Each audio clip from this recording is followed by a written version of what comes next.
প্রতিহিংসার কারাগারে বন্দী খালেদা জিয়া, বলছেন ডক্টর জাহিদ। বিএনপির মনের জোর কমে গলার জোর বেড়েছে, বলছেন ওবায়দুল কাদের। কলাপাড়ায় কৃষকের জালে ধরা পড়ল ভয়ঙ্কর রাসেলস ভাইপার। জানাবো শাহবাগ ছাড়লেন কোটা বিরোধীরা, রায় বিপক্ষে গেলে তীব্র আন্দোলন। এবং সর্বশেষ জানাবো চট্টগ্রামের থানা হাজতে যুবকের আত্মহত্যার ঘটনায় তদন্ত committee.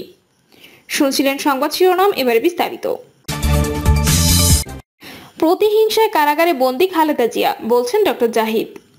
BNP chairperson Begum Khaleda Zia প্রতিহিংসার কারাগারে বন্দী আছেন বলে মন্তব্য করেছেন বিএনপির ভাইস চেয়ারম্যান ও খালেদা জিয়ার ব্যক্তিগত চিকিৎসক professor doctor AZM Zahid Hossain.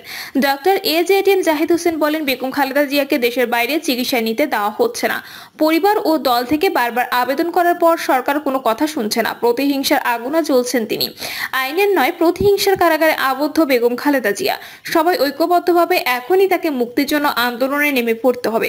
তিনি আরো বলেন, বিএনপির অনেক নেতাকর্মী হত্যা এবং গুমের শিকার হলো, তাদের মামলার কোনো অভিযোগপত্র দেওয়া হয় না। এই সরকার আমলে মানুষ হারিয়ে গেলে আর খোঁজ মেলে না। দেশের অর্থনীতি ফোকলা করে দিয়েছে সরকার। বিনামূল্যে সার দেবেন, 10 টাকা কেজিতে চাল খাওয়াবেন বলে ক্ষমতায় এসে সব দ্রব্যমূল্যের দাম বাড়িয়ে দিয়েছে। গত 17 বছরে দেশের মানুষের বুকের ওপর দানব চড়ে বসেছে, দেশের মানুষ সেটা বুঝতে পেরেছে। এই দানবকে সরাতে হলে তারেক রহমানের দেওয়া কর্মসূচির মাধ্যমে আন্দোলন গড়ে তুলতে হবে। বেগম খালেদা জিয়াকে মুক্ত করতে হবে, তবেই দেশের মানুষ প্রকৃত গণতন্ত্র ফিরে পাবে। বিএনপির মনের জোর কমে গলার জোর বেড়েছে, বলছেন ওবায়দুল কাদের। বিএনপির মনের জোর কমে গলার জোর বেড়ে গেছে বলে মন্তব্য করেছেন আওয়ামী লীগের সাধারণ সম্পাদক এবং সড়ক পরিবহন ও সেতুমন্ত্রী ওবায়দুল কাদের। তিনি বলেছেন, বিএনপির মনের জোর কমে গেছে, গলার জোর বেড়ে গেছে। একটা কথা আছে, মানুষের শক্তি যত কমে মুখের বিষ তত উগ্র হয়। বিএনপি নেতাদের মুখের কোনো ট্যাক্স নাই, তাদের মুখে কোনো লাগাম নেই। লাগাম দিয়ে টানবেন, লাগাম দিয়ে টেনে লাভ নেই। বিএনপি বেপরোয়া গাড়ি চালায়, কখন কোথায় দুর্ঘটনা ঘটে কেউ জানে না। মন্ত্রী বলেন, বিএনপি কি চলে না চালায়, কে চালায়? খালেদা জিয়া। বিএনপি চালায় লন্ডন থেকে রিমোট কন্ট্রোলের মাধ্যমে। সড়ক পথে নয়, নদী পথে নয়, আকাশ পথে বিএনপি চলে। আকাশ পথে ডাক আসে, বিএনপি নেতাদের দিনের আহার রাতের ঘুম হারাম হয়ে গেছে। কখন তারেক রহমানের ডাক আসে, কখন কার চাকরি নট হয়ে যায়। মির্জা ফখরুল সাহেবও শান্তিতে নাই। বড় বড় নেতারা আতঙ্কে আছে, কখন কার গদি শেষ হয়ে যায়। এজন্য তারা তারেক আতঙ্কে আছে, এজন্য তাদের রাতের ঘুম হারাম। বিএনপি নতুন কমিটির সম্পর্কে তিনি বলেন, নতুন কমিটি কেউ জানে? নতুন কমিটি ভুয়া, বিএনপি ভুয়া। নতুন কমিটির নতুন কর্মসূচি ভুয়া। আন্দোলন কবে হবে? ঈদের পরে, এবছর না পরের বছর? দিন যায়, মাস যায়, বছর যায়, আন্দোলন আর হয় না। ময়রাগাঙে জোয়ার আর আসে না। বিএনপির হাত, আন্দোলনের হাত ভেঙে গেছে। এখন পরনির্ভর, এখন তারা করছে পরনিন্দা, গীবত। আওয়ামী লীগ সাধারণ সম্পাদক বলেন, আজই দুপুরবেলা শিক্ষকদের আন্দোলন এবং কোটা আন্দোলন বিএনপির সমর্থক দিয়েছে। কোটা আন্দোলন আগেও ছিল, এখনো আছে, তাদের উপর ভর করে আন্দোলন করছে বিএনপি। পরনির্ভর হলে আন্দোলন হয়। তারা ভয় দেখায় ভারত নিয়ে। তারা বলে বাংলাদেশ ইন্ডিয়া হয়ে গেল। তারা বলে শেখ হাসিনা ইন্ডিয়া গেলে কিছুই আনতে পারে না। 68 বছরের সীমান্ত সমস্যার সমাধান করা হয়েছে। তাদের সঙ্গে 25 বছরের মৈত্রী চুক্তি ছিল বলে ছিটমহল সমস্যা, সীমান্ত সমস্যার সমাধান হয়েছে।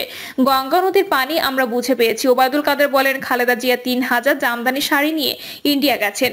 চাকর বাকর থেকে শুরু করে সবাইকে সমানে সমানে বিতরণ করেছেন। ফিরে আসার পর তার কাছে গঙ্গার পানি নিয়ে সাংবাদিকরা জানতে চাইলে তিনি বলেন, গঙ্গার পানির কথা বলতে ভুলে গেছি। গঙ্গার পানির কথা বলতে ভুলে যায় কোন মুখে এখন বিএনপি নেতারা তিস্তার পানির কথা বলে? তিস্তা নদীর হিস্সা ও অভিন্ন নদীর পানির হিস্সা বঙ্গবন্ধু কোন শেখ হাসিনায় আনবেন? কারো কথায় বাংলাদেশ ইন্ডিয়া হবে না। 53 বছরে বাংলাদেশ ইন্ডিয়া হয়ে যায়নি। তিনি আরো বলেন, পার্বত্য চট্টগ্রামের শান্তি চুক্তির পর খালেদা জিয়া বলেছেন, পার্বত্য চট্টগ্রাম থেকে ফেনী পর্যন্ত বাংলাদেশ থাকে কিনা। পার্বত্য চট্টগ্রাম থেকে ফেনী পর্যন্ত ইন্ডিয়া হয়ে যাবে, হয়েছে। বেগম জিয়া বলেছিলেন, আওয়ামী লীগে ভোট দিলে মসজিদে উলুধ্বনি হবে, আজান হবে না, হয়েছে। তারা অবান্তর কথা বলে। রিজার্ভ বেড়ে গেছে, রেমিটেন্স বেড়ে যাচ্ছে উল্লেখ করে মন্ত্রী বলেন, মনে রাখবেন, বঙ্গবন্ধু হত্যার পর শেখ হাসিনার মতো এত সৎ, দক্ষ, পরিশ্রমী কূটনৈতিক নেতা বাংলাদেশে একজন আসেনি। বঙ্গবন্ধু দিয়েছেন স্বাধীনতা, শেখ হাসিনা এসেছেন মুক্তি দেওয়ার জন্য। সেই মুক্তির সংগ্রাম বাংলাদেশে আজ চলছে। 2041 সাল, তারপর 2041 সাল, তারপর 2100 সাল। শেখ হাসিনার টার্গেট অনেক লম্বা। আমরা তার নেতৃত্বে বাংলাদেশ গড়ার লড়াই করে যাচ্ছি। ওবায়দুল কাদের নেতাকর্মীদের বলেন, আবারও খেলা হবে বিএনপির আগুন সন্ত্রাসের বিরুদ্ধে, খেলা হবে আবারও খেলা হবে দুর্নীতির বিরুদ্ধে, লুটপাটের বিরুদ্ধে, অর্থ পাচারের বিরুদ্ধে। আগুন নিয়ে আসবা, খেলা হবে। আগুন নিয়ে এলে খবর আছে। বড় বড় পাতিল দিয়ে 7 দিন ধরে রান্না বান্না মশার কয়েল নিয়ে শুয়েছিল রাস্তার উপর। 28 অক্টোবর পল্টন থেকে পালালো কারা? 1 মিনিটে বিএনপির মঞ্চ খালি। তারা নিয়ে আসছে জজ মিয়ার নাটক, পরে নিয়ে এলো মিয়া আরেফি নাটক। বাইডেনের উপদেষ্টা বলে বিএনপির কার্যালয়ের সাংবাদিকদের সঙ্গে কথা বলে ইংরেজিতে, পরে দেখা গেল ভুয়া। যখন তাকে এয়ারপোর্টে পুলিশ ধরলো, পুলিশের ডান দেখে আর ইংরেজি বলে না, বলে বরিশালের ভাষায় কথা। দুর্নীতির বিরুদ্ধে সরকারের অবস্থান তুলে ধরে কাদের বলেন, দেশকে দুর্নীতিমুক্ত করতেই হবে। শেখ হাসিনার যে অঙ্গীকার আমরা অক্ষরে অক্ষরে পালন করেই ছাড়বো। একটা কথা বলি, মন্ত্রী যদি সৎ হয়, সচিব যদি সৎ হয়, ওই মন্ত্রণালয়ে দুর্নীতি হবে না। আমরা জনপ্রতিনিধিরা সৎ হলে দুর্নীতি পালিয়ে যাবে। কলাপাড়ায় কৃষকের জালে ধরা পড়ল ভয়ঙ্কর রাসেলস ভাইপার। পটুয়াখালীর কলাপাড়ায় কৃষকের জালে ধরা পড়েছে বিষধর রাসেলস ভাইপার সাপ। 4 ফুট লম্বা সাপটি দেখতে ভিড় জমান স্থানীয় অনেক মানুষ। পরে সাপটি উদ্ধারের জন্য ঘটনাস্থলে আসেন বন বিভাগ ও এনিমেল লাভার্স অব পটুয়াখালী টিমের সদস্যরা। কৃষক মিলন বলেন, গতকাল রাতে মাছ ধরার উদ্দেশ্যে বাড়ির সামনে ডোবায় জাল ফেলা হয়। সকালে দেখি সাপটি আমাদের জালে আটকে আছে। সাপটি জীবিত থাকায় জাল থেকে ছাড়ানোর চেষ্টা করেও পারিনি।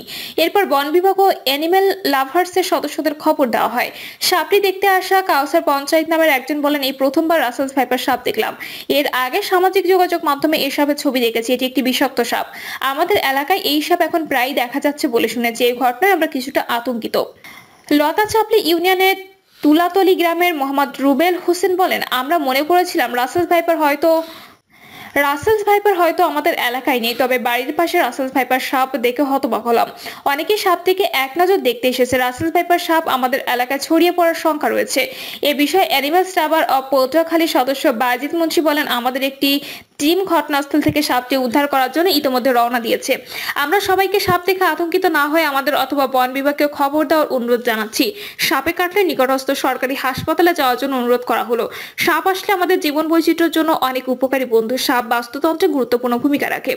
এদিকে সাম্প্রতিক সময়ে কলাপাড়া উপজেলা থেকে এটি নিয়ে মোট 4টি সাপ উদ্ধার করা হয়েছে বলে নিশ্চিত করেছে এনিমেল লাভার্স অব পটুয়াখালী সদস্যরা। শাহবাগ ছাড়লেন কোটা বিরোধীরা, রায় বিপক্ষে গেলে তীব্র আন্দোলন। কোটা পুনর্বহালে হাইকোর্টের আদেশের বিরুদ্ধে এবং কোটা বাতিল বহাল রাখার দাবিতে 1.5 ঘন্টা অবরোধ কর্মসূচির পর শাহবাগ মোড় ছেড়েছেন আন্দোলনরত শিক্ষার্থীরা। এরপর ওই এলাকায় যান চলাচল স্বাভাবিক হতে শুরু করেছে। কোটা আন্দোলনের সমন্বয়কারী ঢাবি শিক্ষার্থী নাহিদ ইসলাম বলেন, আমরা 1.5 ঘন্টা শাহবাগ মোড় অবরোধের পর আজকের মতো কর্মসূচি শেষ করেছি। আগামীকাল সুপ্রিম কোর্টের আপিল বিভাগ কোটা পুনর্বহালের রায় দেবে, তাই আমরা আগামীকাল বেলা 11টায় আমাদের অবস্থান কর্মসূচি শুরু করব। এ সময় আমরা সেন্ট্রাল লাইব্রেরির সামনে অবস্থান গ্রহণ করব। যদি রায় আমাদের বিরুদ্ধে যায় তাহলে আমরা নতুন করে কঠোর কর্মসূচি গ্রহণ করতে বাধ্য হব। এর আগে দুপুর 2:30টায় প্রথম ও দ্বিতীয় শ্রেণীর সরকারি চাকরিতে 30% মুক্তিযোদ্ধা কোটা সহ 56% কোটা পুনর্বহালে হাইকোর্টের আদেশের বিরুদ্ধে এবং 2018 সালের পরিপত্র বহাল রাখার দাবিতে লাগাতার আন্দোলনের অংশ হিসেবে ঢাকা বিশ্ববিদ্যালয়ের সেন্ট্রাল লাইব্রেরির সামনে থেকে মিছিল বের করেন শিক্ষার্থীরা। মিছিলটি বিশ্ববিদ্যালয়ের ভিসি চত্বর, টিএসসি, হাইকোর্ট, মৎস্য ভবন হয়ে শাহবাগ মোড়ে এসে অবস্থান নেয়। বিকেল 3:45টায় শিক্ষার্থীরা শাহবাগ মোড়ে অবস্থান নিয়ে স্লোগান দিতে থাকে। শিক্ষার্থীদের অবরোধের ফলে আশপাশের যান চলাচল বন্ধ হয়ে শাহবাগ অচল হয়ে পড়ে। পরে সংক্ষিপ্ত সমাবেশ শেষ করে তারা এই অবরোধ তুলে নেন। দীর্ঘ 1.5 ঘন্টা যান চলাচল বন্ধ থাকার পর তা স্বাভাবিক হতে শুরু করে। চট্টগ্রামে থানা হাজতে যুবকের আত্মহত্যার ঘটনায় তদন্ত কমিটি। চট্টগ্রাম নগরের চান্দগাঁও থানার হাজতে আত্মহত্যার ঘটনায় তদন্ত কমিটি করেছে পুলিশ। চট্টগ্রাম মেট্রোপলিটন পুলিশের উপকমিশনার মোহাম্মদ মোখলেসুর রহমান বিষয়টি নিশ্চিত করেছেন। তিনি বলেন, এই ঘটনায় থানা পুলিশের দায়িত্বের কোনো অবহেলা হয়েছে কিনা সেটি তদন্তের জন্য তিনি সদস্য বিশিষ্ট একটি তদন্ত কমিটি গঠন করা হয়েছে। কমিটিকে আগামী 7 দিনের মধ্যে প্রতিবেদন জমা দেওয়ার কথা বলা হয়েছে।